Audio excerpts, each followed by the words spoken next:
In Colombia, a new opinion poll puts the presidential candidate for the historical party, Gustavo Petro, as the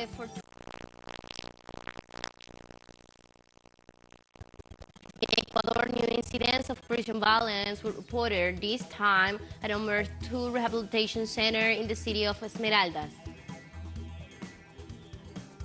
Environmental activists urge world leaders to take actions on the face of the climate crisis as the world commemorates Earth Day.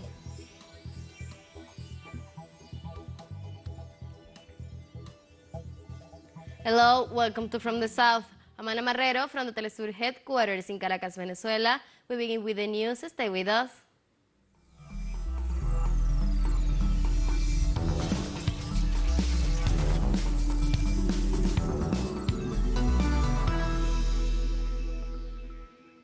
In Colombia, a new opinion poll puts the presidential candidate for the historical path, Gustavo Petro, as front-runner for the May 29th elections. The new poll of the National Consulting Center released this Friday shows that 38% of the surveyed will vote for Gustavo Petro. This is contrast to the last poll published by the consulting firm, where the candidate for the historical path obtained 36.5% of the voting intentions. The study also reveals that Federico Gutiérrez remains in second place with 23.8%, whereas the survey published on the 1st, that percentage was 24.5%. According to the results of the survey, third place goes to Rodolfo Hernández with 9.6%, followed by Sergio Fajardo, who has 7.2% of support.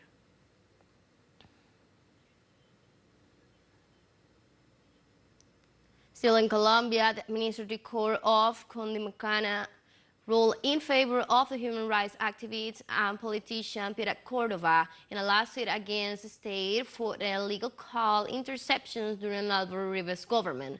The magistrate rendered a final judgment against the state for the scandal of the so-called illegal chuzadas carried out by the Administrative Department of Security, where the elected Senator Piedad Córdoba was a victim. The ruling establishes a compensation for the damages caused to the senator and her family, as well as the denial of a public apology by Uribe.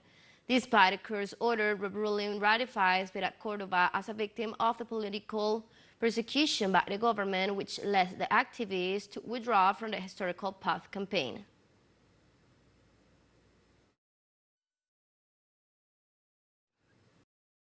The Public Prosecutor's Office of the Brazilian state of Mato Grosso has opened a police investigation into possible crimes of defamation, slander, threat, and criminal associations committed against former President Luiz Inácio Lula da Silva.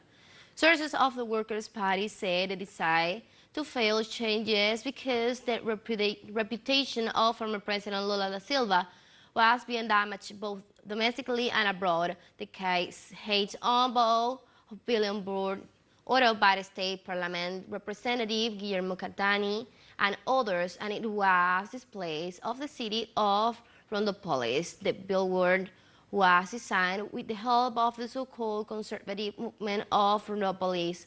It was unveiled in the presence of Catani, and the ceremony was shared on his social networks.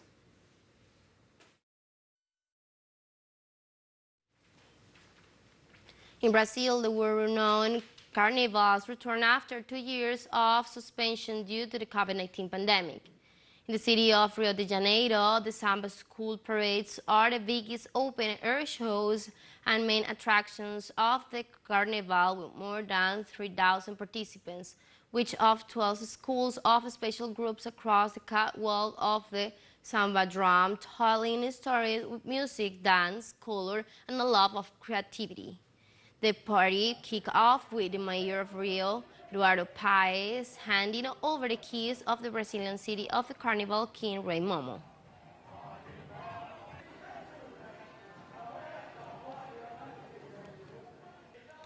In 2021, Mexico became the third city of the world to receive asylum seekers with more than 131,000 applications, a figure considered historic by the U.S. immigration authorities. The representative of the United Nations High Commissioner for Refugees said Mexico now ranks beyond the United States and Germany. The figure was released at the presentation of the 2021 report Protection and Solution in Pandemics by Giovanni Lepri, United Nations High Commissioner for Refugee Representative in Mexico. Lepri said Mexico faced a triple challenge in terms of asylum, that is, migration, displacement, and humanitarian protection. In this regard, he urged Mexico not only to strengthen the system, but also to open other alternatives to regulate migration in order to give options to people who do not necessarily seek refuge. Despite the extraordinary number of demanding challenges, United Nations High Commissioner for Refugees Foreign Affairs official Dominic Hayes said Mexico has done a great job. I've been very impressed with the results and how Mexico has managed to receive the refugees here. So it is the coming together of countries I'm most proud of when presenting the results of this final report. In El Salvador, the state of exception will continue for the next 5 days despite popular election. The measure was enforced by President Nayib Bukele with the support of the Legislative Assembly. The country's general prosecutor says the measures was necessarily for give authorities leeway in combating gangs delinquency and that the results are there for anyone to see. However, people urge that the General Prosecutor's Office does not have enough resources to delay process to the over 14,000 arrests made since the measure was enforced last May 27th. I will take a short break now. Join us again after this.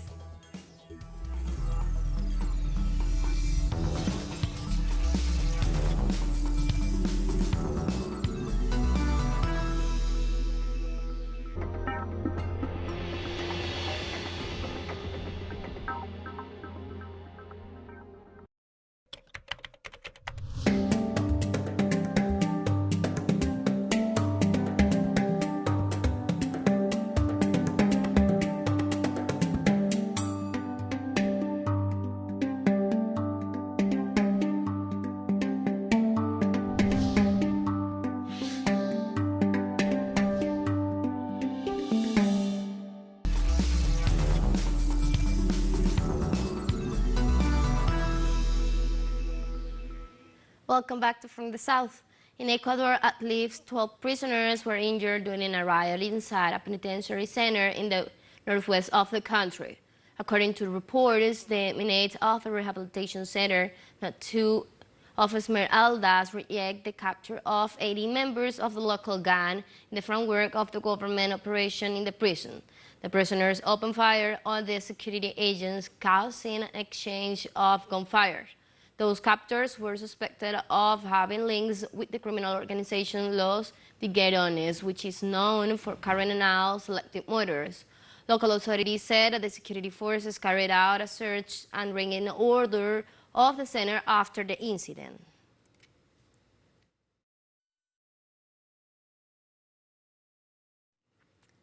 The government of Peru warned at the congressional opposition plan to remove the President Pedro Castillo to a coup d'etat by the armed force. The Prime Minister of Peru, Aníbal Torres, stated that the plan of opposition congressmen will continue to move forward until they manage to get one or more high-ranking members of the armed forces to take action in favor of a coup.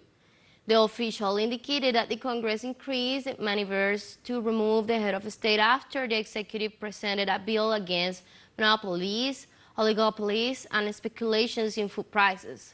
Torres stressed that Peruvian higher-rise sectors were affected by the bill.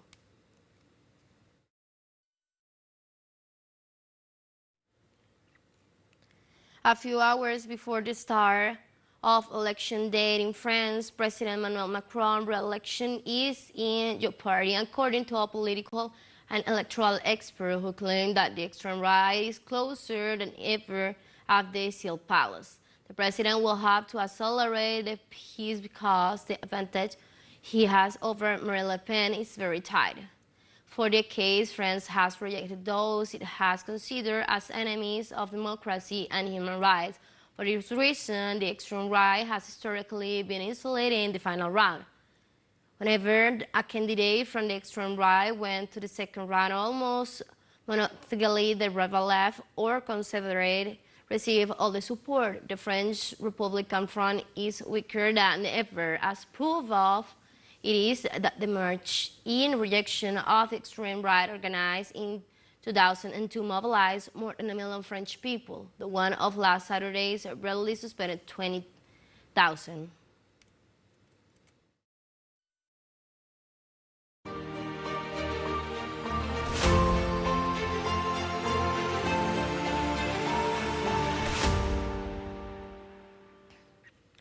Shifting topics, following recent announcements of Washington on more weapons being sent to Ukraine, the Russian Defense Ministry reminded the U.S. and NATO that any NATO weapons transport vehicles crossing into Ukraine will be legitimately considered as a target of war.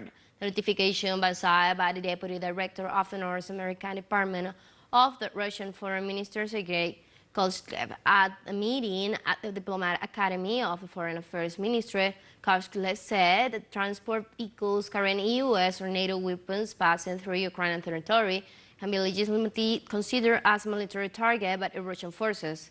Kovalev said Russia will suppress all attempts to prevent the military operation in Ukraine from being completed on schedule.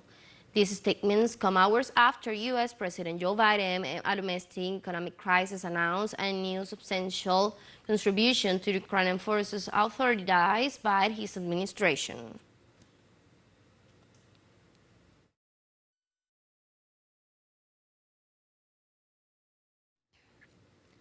On Thursday, the foreign minister in Russia imposed sanctions on 61 Canadian citizens and banned 29 U.S. citizens from entering the Russian territory, including Vice President Kamala Harris and Mark Zuckerberg, the head of Meta.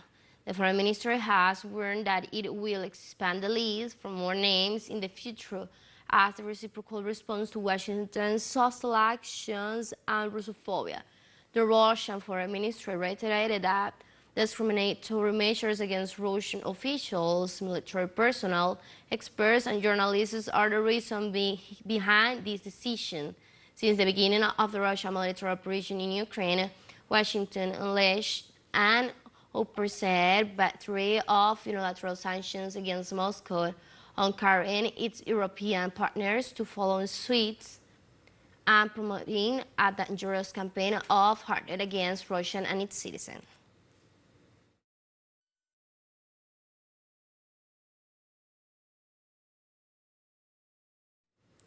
Russian security forces have thwarted an attack planned by Ukrainian terrorists against a Russian humanitarian convoy. Russian authorities said terrorist groups in Ukraine, following instructions from intelligence services, were planning an attack against a Russian humanitarian convoy and against Russian soldiers with a car bomb. Kremlin intelligence said that the aggression was trampled while Russian soldiers were carrying out a special operation to eliminate ultranationalists in Ukraine. On Friday, Russian soldiers seized man-portable air defense systems, 3 grenade launchers, and mortar weapons and ammunition.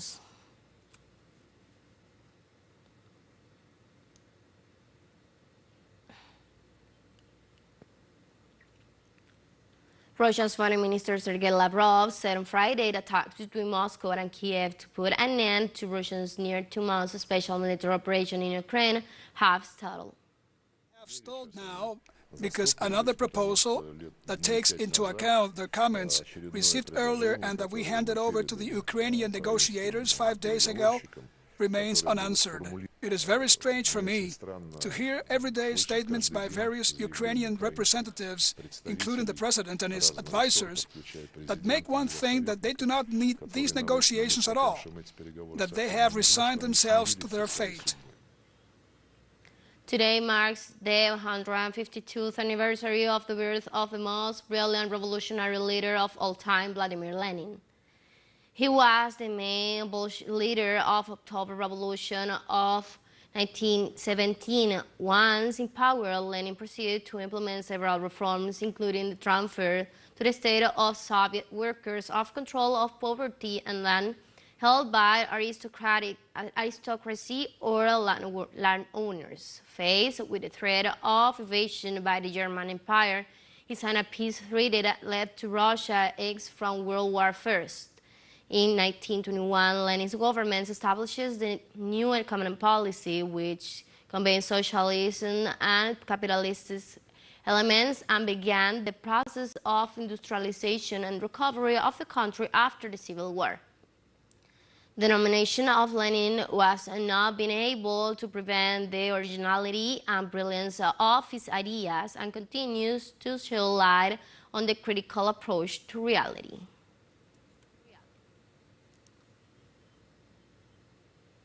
And we have more news coming up after a final short break, so don't go away.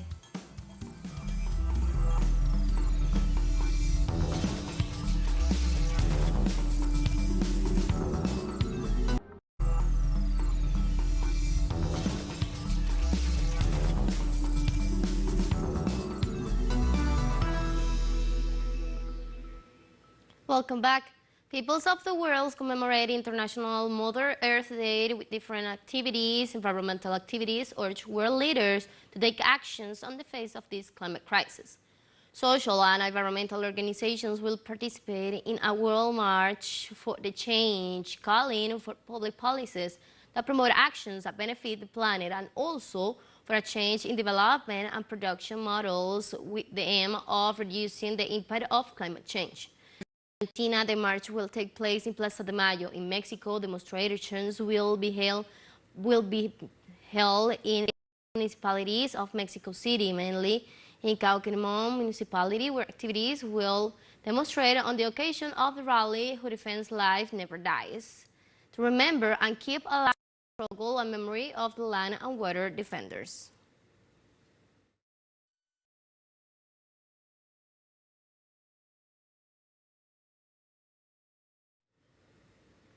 Bolivia's President Luis Arce said Friday that his country intends to create a group of friends to push proposals for nature's care.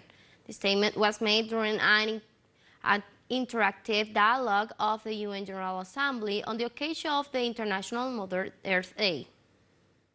It is time to put into practice everything we have learned and discussed.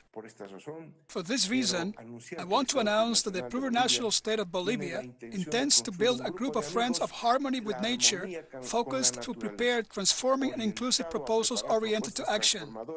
Only in this way, we will be able to respond to present and future challenges with fairness and social and ecological justice.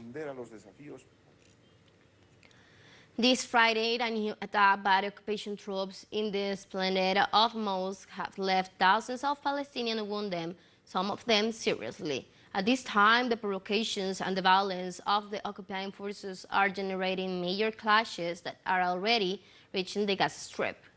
Undefended men allegedly carrying flags of the Hamas movement threw stones at the wall in the esplanade.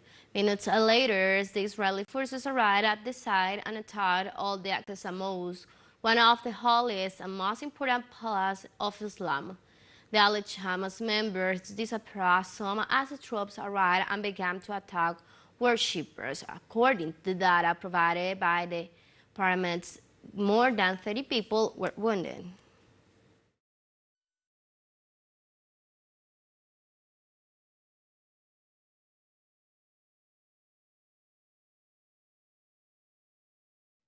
Israel announced that for the first time it will incorporate the Chinese yuan into its foreign exchange reserves with the aim of diversifying its income, which last year's amounted to some $200 billion. Dollar funds will also be cut.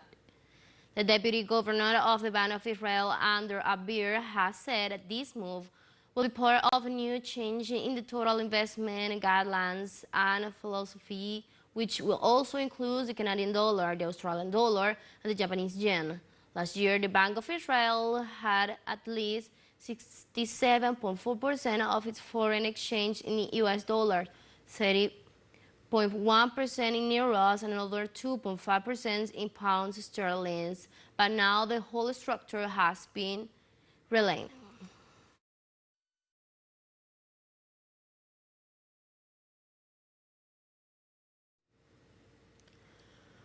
Former Kenya President Kibaki, who led the East African country for more than a decade, has died, his successor Uhuru Kenyatta announced on Friday. President from 2002 to 2013, Kibaki was a shepherd widow, willie, and veteran leader involved in politics from the very birth of independent Kenya. It is a sad day for us as a country. We have lost a great leader, Kenyatta said in an address on the state television. The president ordered a period of national mourning till sunset of the day Kibaki is to be buried, but all flags to be flown at half-mast.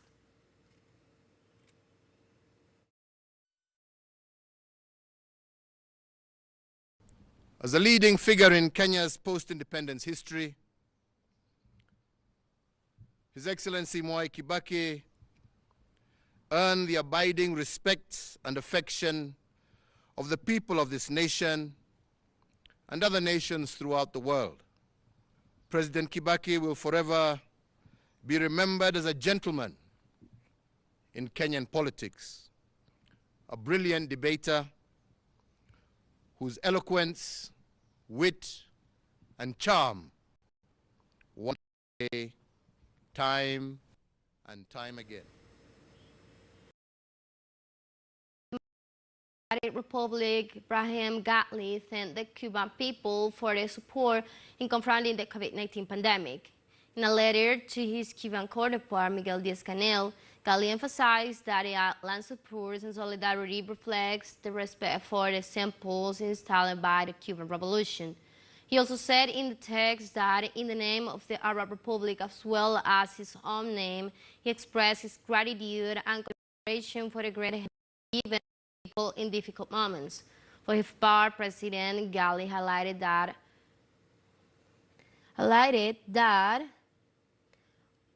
450,000 doses of Cuban Soberana O2 vaccine donated by the Sahrawi people to fight the pandemic.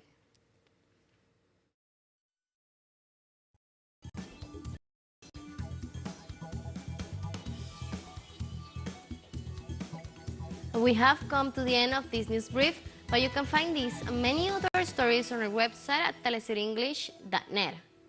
You can also join us on our socials. We're on Facebook, Twitter, and on Instagram as well. For TeleSUR English and from the South, I'm Ana Marrero, and thank you for watching.